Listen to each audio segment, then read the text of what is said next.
Luis Villaflores ng Love Poems for the Black Nazarene. Uumpisa na po natin ang 10 tula mula sa Poetry of Popular Devotions. At sa araw na ito ay ibabahagi po natin ang tulang Ang Awit ng Kapuspalad sa Birhen ng Manaoag.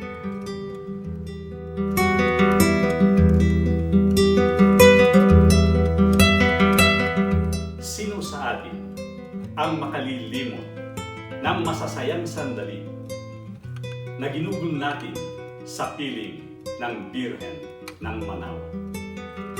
Na kapag tinititigan natin siya at tayo'y taimtim na nagdarasal, ay parang matutunaw ang puso natin na hindi natin kayang maipaliwanag. Ang guest speaker po natin sa araw na ito ay walang iba kundi si Father Alan Lopez, OP, Parish Priest ng Our Lady of the Holy Rosary of Manaoag. Alam niyo po, maraming magagandang alaala ang idinulot sa aming mga Dominican Filii tuwing pupunta kami ng Manaoag. Natatandaan ko pa nang anyayahan kami ni Archbishop Sok na mananghalian sa Arsobispado ng Lingayen, Dagupan. Estudyante ko pala siya noon sa high school ng Letran nung panahong ako ang regent dito noong mga 1970s.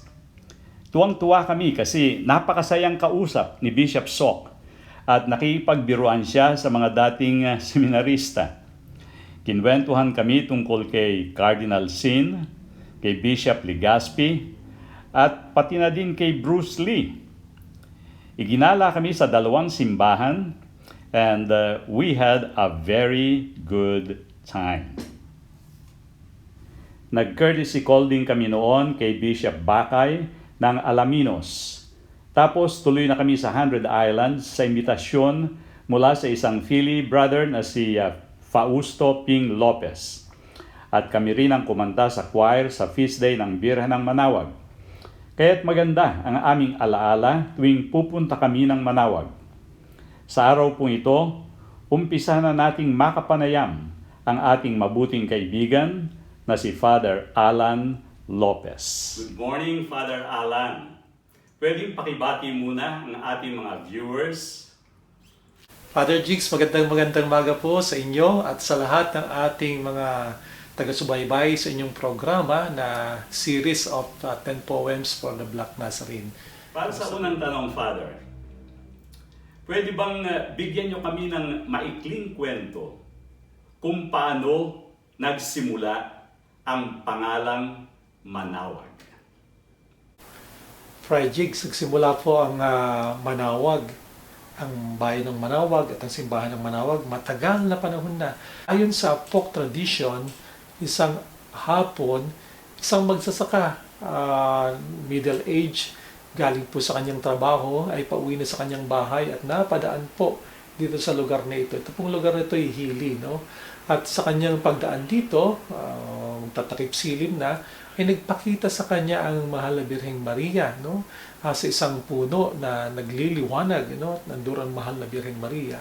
At ang sabi sa kanya ng mahal na Birheng Maria ay nais niya na magpatayo ng bahay dalanginan sa lugar nito. At ang bahay na dalanginan na ito, simbahan, ay magiging lugar kung saan bubukal ang maraming grasya. At sa paglipas po ng panahon, ganoon naman po ang naging karanasan ng mga tao na totoo naman po na maraming grasya na ang bubukal sa lugar nito. Ang mga grasya po yan ay grasya ng kagalingan, sa katawan, o sa kaluluwa, at marami po pong iba, material and spiritual graces. Nung panahon na yun, nung una pang panahon, tuwing tatanungin ng mga tao ang mga tao kung saan sila galing, ang laging lang sinasabi ay doon sa Birhen na tumatawag, no? Doon sa Birhen na tumatawag. Hindi lang sinasabi nung panahon na yun na sa Santa Monica, kundi doon sa Birhen na tumatawag. Mas tumatak sa isip nila yung kwento ng Birhen na tumatawag dito sa lugar na ito. Kaya paglipas po ng panahon, yung pangyayari na yon, Birhen na tumatawag, na ngayon ay naging manawag, ay mas tumatak sa isipan ng mga tao. At doon na po kinuha ang pangalan ng lugar na ito. Naging manawag, no? Galing po sa mantawag, the lady who calls. At doon po nagsimula, no, ang kwento ng bayan na ito. So umiinog ang development, ang pagkabubuo ng bayan na ito sa kwento ng mahal na Birheng Maria na tumatawag, na tinatawag natin ngayong manawag. Ang image na nakaluklok dyan sa ating dambana ngayon ay galing po, no, sa Spain via Mexico, na dinala dito ng pari at niluklok dyan. Ang official name po nito ay Our Lady of the Rosary of Manawag. No? Diyan po sa loob ng simbahan, meron po mga paintings dyan na makikita natin, nagsasalarawan ng iba't ibang himala. No? Isa po dyan ay yung isang nanay may dalang bata na patay na, galing po sa Binmale, at dinala niya sa paanan ng dambana ng Mahal na Birheng Maria, at mahimala, no? Na yung bata po ay muling nabuhay. Meron din po roon na painting na kung saan ang nagkaroon ng malaking sunog sa Manawag, at yung Paris Priest, yung panahon na yun, nagbiro, kinuha yung imahe ng Mahal na Birheng Maria, at sinabi na kung hindi mo kami tutulungan, ay ilalagay kita dito sa apoy na ito. At napawi po yung apoy.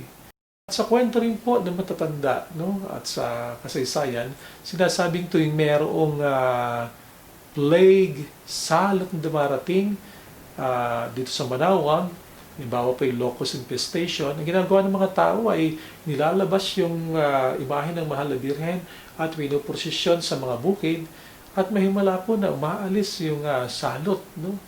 Kaya po, noong unang panahon ay ang mga tao ay bumibisita rito sa Birhen na tumatawag, no? By caravans, gamit ang iba't ibang sasakyan upang humingi ng tulong sa Mahal na Birheng Maria. At lahat naman po ng mga tao pupunta rito ay sinasabi na hindi nabibigo. Umaalis sila na bago ng nilalang, no? Sila yung natatouch, no? Sa presensya ng Mahal na Birheng Maria sa lugar nito. Father Alan, pakipaliwanag nga kung bakit napakahalaga na magkaroon tayo ng spiritual connection or affinity sa Basilica ng Saint Mary Major in Rome. Noong pong June 21, 2011, ay naideklara po ang pagkakaroon ng manawag ng Band of Spiritual Affinity sa Saint Mary Major in Rome. Ito po ay napakalaking karangalan sapagkat yung Saint Mary Major in Rome ay ang unang simbahan o ang pinakamatandang simbahan na nagbibigay ng honor ng parangal sa Mahal na Birheng Maria bilang ina ng Diyos. Naideklara po ito noong Council of Ephesus noong 451. At imagine, ang manawag po ang nagkaroon ng link, no, spiritual affinity sa simbahan ito sa Roma.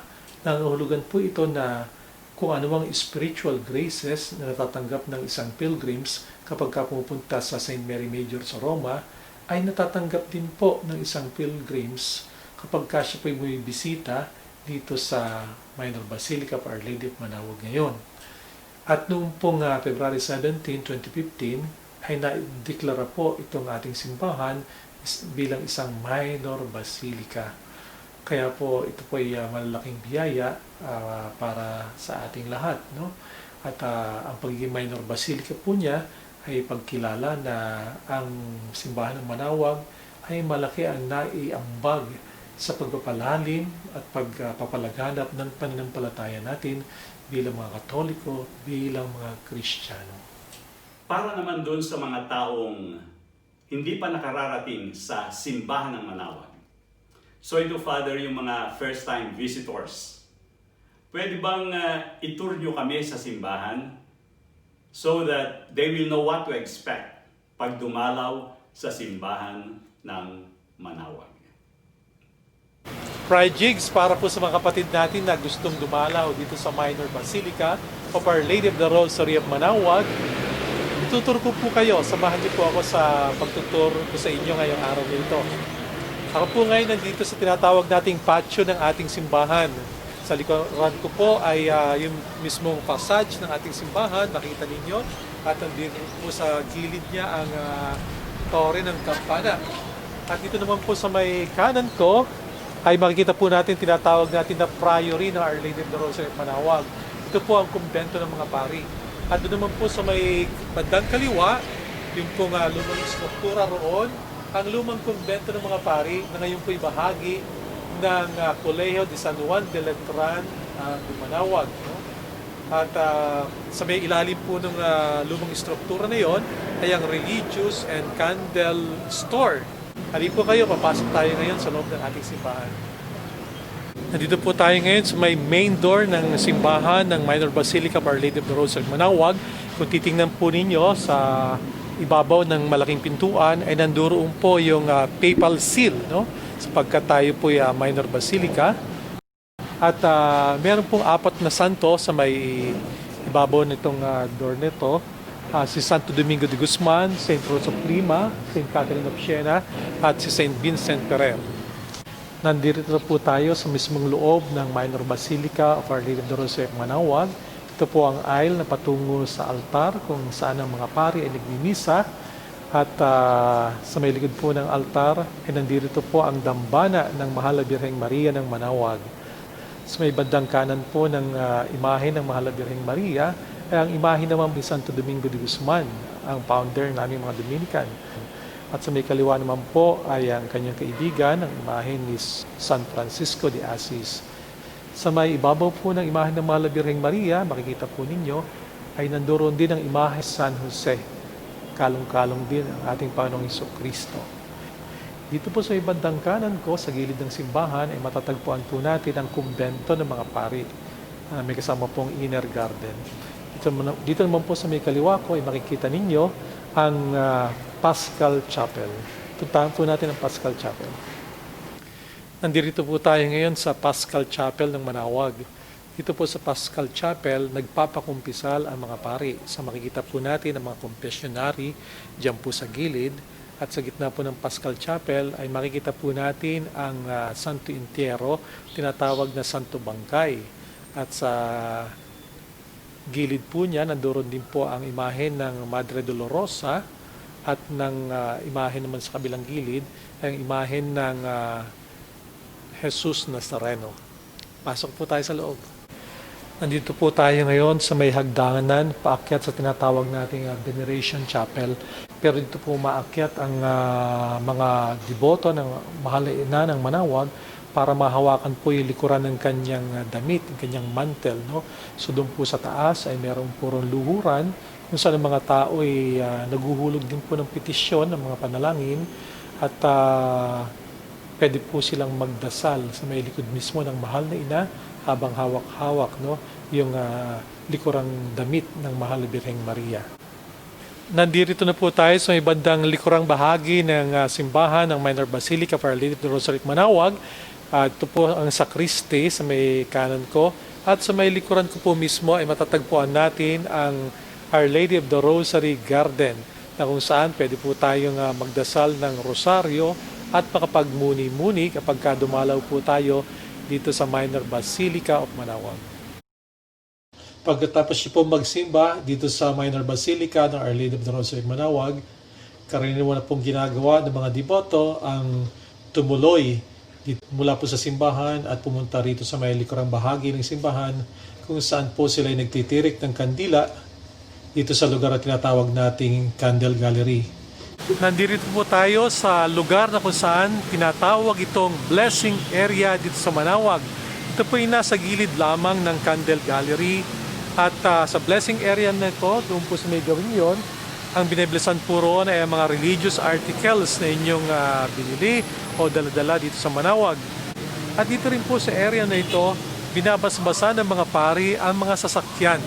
Napakarami pong mga boto ang nais na magpa-bless ng kanilang sasakyan dito sa Manaoag. Dito po sa bandang likuran ng simbahan, sa tabi po ng blessing area, ay matatagpuan natin ang Parish Office Building at katabi po ng building ng opisina ng parokya ay ang museum ng Minor Basilica. Yung pong building na yon At sa ibabaw po ng museum ay makikita rin po natin ang religious store na katabi po ng Veneration Chapel. Pagkatapos po umakyat ng ating mga deboto na pinuntahan natin kanina, yung hagdanan kung saan sila pwedeng umakyat para mahawakan yung mantel, no, ng Mahal na Birheng Maria. Dito po ang exit na yon.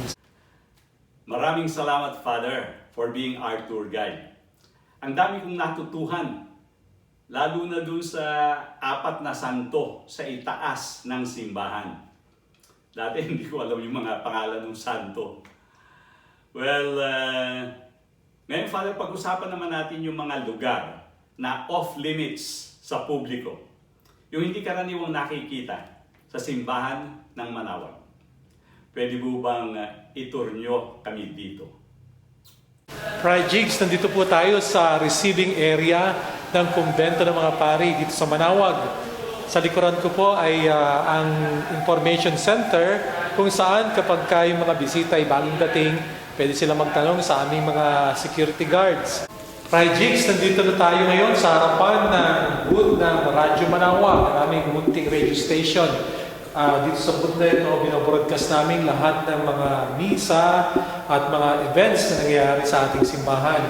So, tignan natin ang loob. So, ito siya.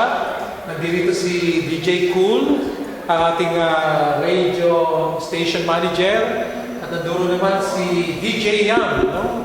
Ayan si DJ Yam. So, nandito yung aming mga equipments. Maliit lang itong lugar nito. Pero tamang-tama na para makapaglingkod tayo sa pamagitan ng radio communication. Ayan siya.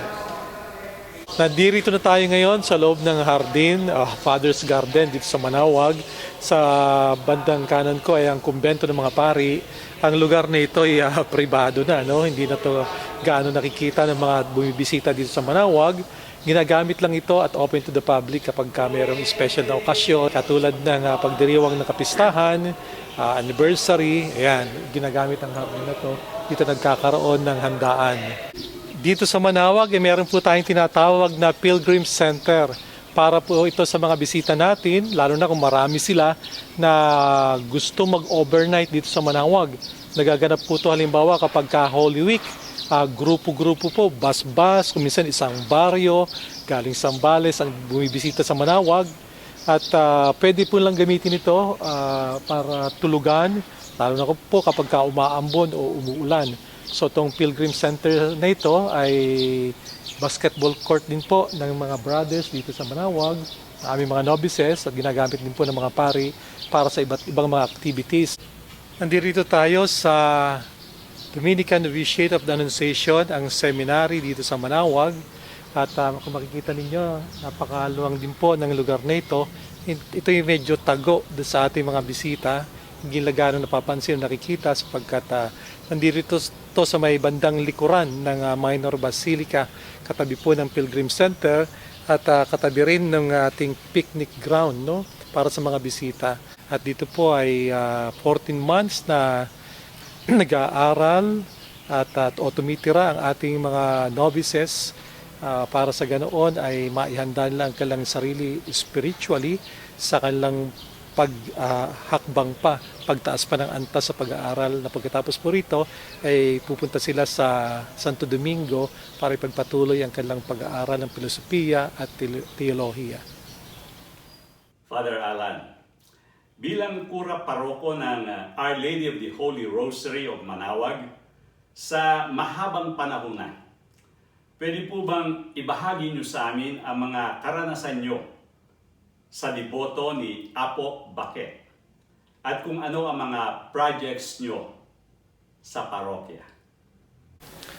Projects, isa po sa mga pinalalakas nating programa sa ating parokya, ang tinatawag nating Basic Ecclesial Communities, yung mga munting sambayan ng Kristiyano sa mga barangay. At dito po sa Manaoag, meron po tayong 26 barangays. At sa mga barangay na po yan, ang isa po sa pamamaraan para mabuo ang komunidad ay ang pagtatayo po ng mga chapels. Kasi po, dati, pagdating ko rito, kami po ay nagmimisa, bukod sa mga established chapels na, ay doon sa mga barangay na wala pang chapel, nagmimisa po kami sa mga ilalim ng mangga o sa mga bahay na kung saan mayroong malaking space. At plinano po namin na mas maganda kung sama-sama makakapagdasal sa isang chapel, sa isang lugar na kung saan mas conducive for prayer. So tayo po yung nagtayo ng iba't ibang chapel sa ating mga barangay. Una na po yung San Isidro Chapel sa Oraan East. Natayo po tayo ng chapel sa Pugaro, tinatawag po natin Divine Mercy Chapel. Meron din po tayong chapel na tanayo sa Palang, ito po yung Padre Pio Chapel. At meron din po roon sa Lilimaan, ito po yung Our Lady of Guadalupe Chapel. 2 years ago, ako po yung labis nagpapasalamat sa Fili Santi Dominici, ang inyo pong samahan sapagkat kayo po yung nag-sponsor din ng isang chapel. Ito po yung Santo Domingo Chapel na tinayo po natin doon sa one of the poorest place dito sa Manawag. Doon po sa Pugaro na malapit sa dam site, pinagtatapunan ng basura dito sa Manawag.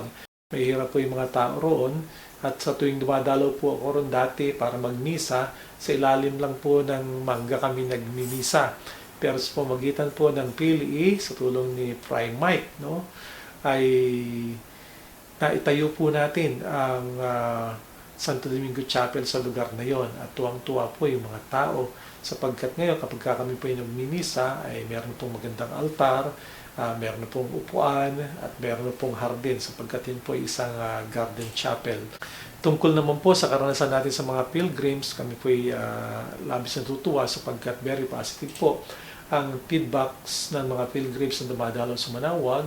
Na una po sa lahat ay nagkakaroon silang tinatawag na religious experience, yung makita ang mahal na Birheng Maria sa altar, yung makapagdasal, makapanalangin ng taimtim na yung mahal na Birheng Maria, ikaw ay tinititigan, tinitingnan na sa katahimikan, nasasabi mo lahat ng iyong saloobin, lang laman ng iyong puso, na ibubulalas mo sa mahal na Birheng Maria, yung makapagtirik ng kandila at makapagdasal, yung humingi ng blessing, halimbawa yung mga estudyante na may kahilingan na makapasa halimbawa sa kanilang pag-aaral, maging successful sa kanilang career, ang mga tao nagpapabless ng iba't ibang religious articles at ng vehicles, very positive naman po yung kanilang feedbacks.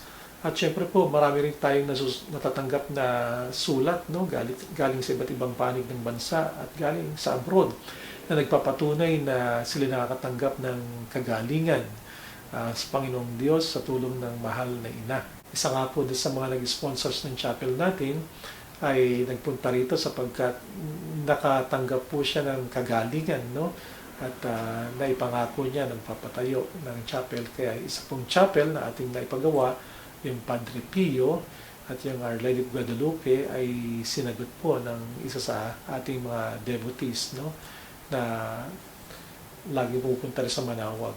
So kami po ay labis nagpapasalamat sa ating mga pilgrims ng kalapong karanasan sa lugar na ito ay nagpapalalim ng kanilang pananampalataya sa ating Panginoong Diyos. Father Alan, sino si Apo Baquet sa mga pilgrims? Sa palagay nyo, bakit bumabalik halos taon-taon ang mga tao dito sa Manawag? At ano ang huli niyong payo sa mga deboto ni Apo Baquet? Patuloy po na pabalik-balik prayer jigs ang mga devotees and pilgrims dito sa Minor Basilica of Our Lady of the Rosary of Manawag sapagkat nararamdaman po nila rito ang pagmamahal, ang pagkalinga ng mahal na Birheng Maria. Mga taong successful o mga taong kailangan ng development sa kanilang career, mga taong may sakit, physical illness o spiritual illness ay pupunta po rito, mayaman man o mahirap, bata man o matanda, lahat po ay naghahanap ng pagkalinga ng isang ina. At ang mahal na Birheng Maria, kapag tinitingnan mo at siya rin naman ay tinitingnan ka, yun po'y parang nanunuot sa iyong puso, yung pagmamahal ng mahal na Birheng Maria. Nararamdaman po ito ng mga pilgrims, ng mga deboto, na pag alis nila rito ay bago na silang nilalang, hindi na sila kagaya ng dati, bago sila pumarito sa lugar na ito. So ang Diyos at ang mahal na ina ay matapat po sa kanilang mga pangako, no? Na tayo kakalingain, na pagkakalooban tayo ng kung anumang bagay na kailangan natin. At inaanyayahan po natin, no, lahat ng ating mga kapatid na pumunta rin sa Manawag, hindi lamang para humiling ng mga bagay na kailangan. Inaanyayahan po natin ang ating mga kapatid na sa pagpunta nila rin sa Manawag, nawa po'y lumakas ang kanilang pananampalataya. Nawa po'y lalo pang tumibay ang kanilang pag-asa sa buhay.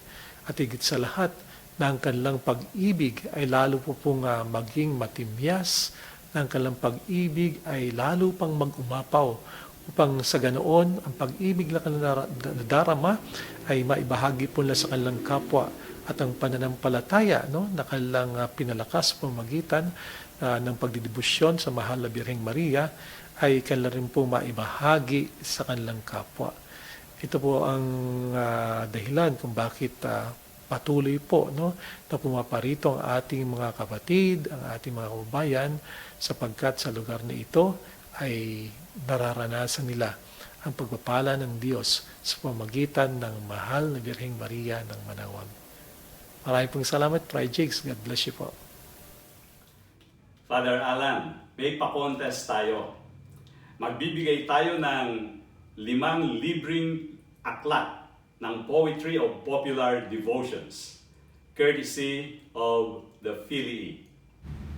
All they have to do is magbigay ng comment below tungkol sa experience nila sa Birhen ng Manawag. Isang paragraph lamang na naglalarawan ng kanilang karanasan sa kanilang pagdalaw sa Birhen ng Manawag. Yun lang.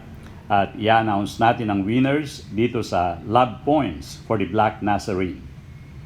Sa mga gustong bumili ng aklat na Poetry of Popular Devotions, mabibili ito sa Cafe Ingo sa loob ng compound ng Santo Domingo Church sa halagang 300 pesos.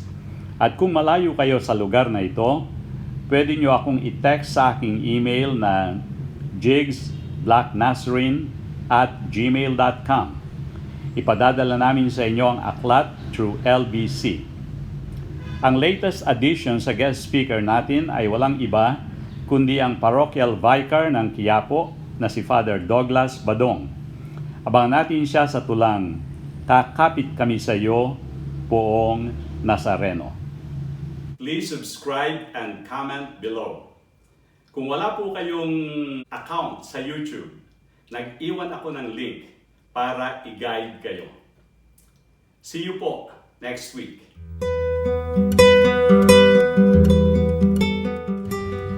Tulad ng walang tigil na paghampas ng alon sa dalampasigan, walang tigil din ang aming dalangin sa iyo, ina naming mahal.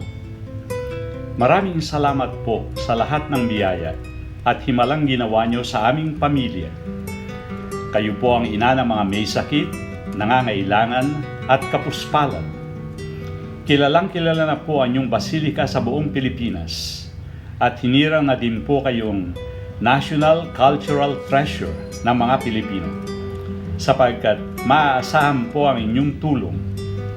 Hindi nyo lamang kami kinalinga sa loob ng isang araw o isang taon, kundi ilang siglo na ang nakalilipas. Kaya't mahaba na po ang ating pinagsamahan. Ikaw ang hardin ng aking puso. Sa lilim ng iyong puno ako sumisilong kapag matindi ang tag-araw. Kay sarap maglambing sa iyong kandungan. Dito ako sumasalok ng lakas. At pagdating ng tag-ulan, dito ako humihigop ng mainit na sabaw. Nabubuhay ang ganda ng kalikasan sa iyong mga mata. At muli akong nabubuhay ng loob upang mabuhay pa ng isang araw. Isang araw pa, kahit na isang kahig, isang tuka ang aking buhay. Tanggapin mo, Birhen ng Manawag, ang pinitas kong bulaklak na sampagitan. Lumalapit ako sa iyo, Ina, sapagkat ikaw ang Mater Dolorosa. Alam mo ang hirap naming mahihirap. Isa ka sa amin. Dinanas mo rin ang pait at hapdi ng buhay. 7 beses kang sinaksak ng balaraw. 7 beses kang tinuklaw ng ahas. Ngunit, tinanggap mo itong lahat ng buong puso.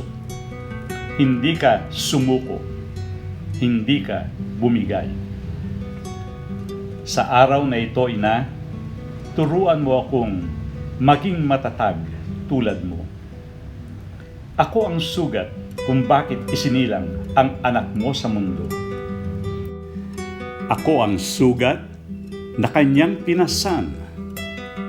Ako ang sugat na nagpako sa kanya sa krus. At dahil sa patuloy na paggulong ng kasalanan, ako ang sugat na hindi maampat-ampat. Apo, bakit? Dumudulog po ako sa iyong harapan sapagkat wala na po talaga akong ibang malapitan. Ikaw na lamang po ang huli kong pag-asa, ang huli kong baraha. Kapag pumapatak na ang ulan at mga salot sa buhay ay sumasalakay, hinuhugot ko na ang gasgas na rosaryo sa aking bulsa at ako'y nagdarasal. At habang ako'y nagninilay-nilay, natagpuan ko ang sekreto mo, Inay. Sa lahat ng babae sa mundo, ikaw ang piniling maging ina ng Diyos.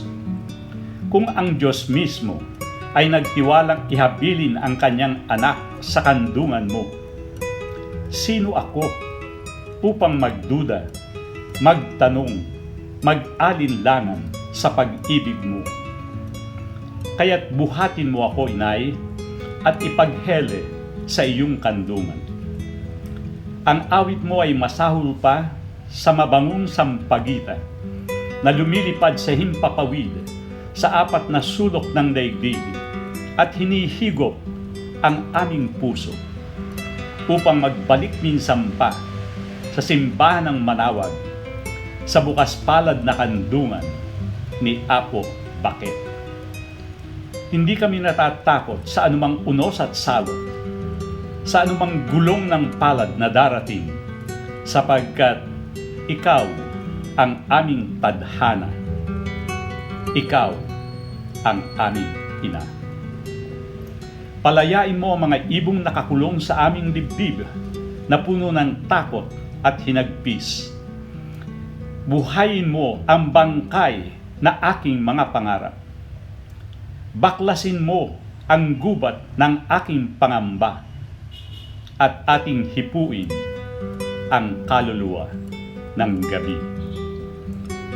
Kailan titigil ang patak ng ulan?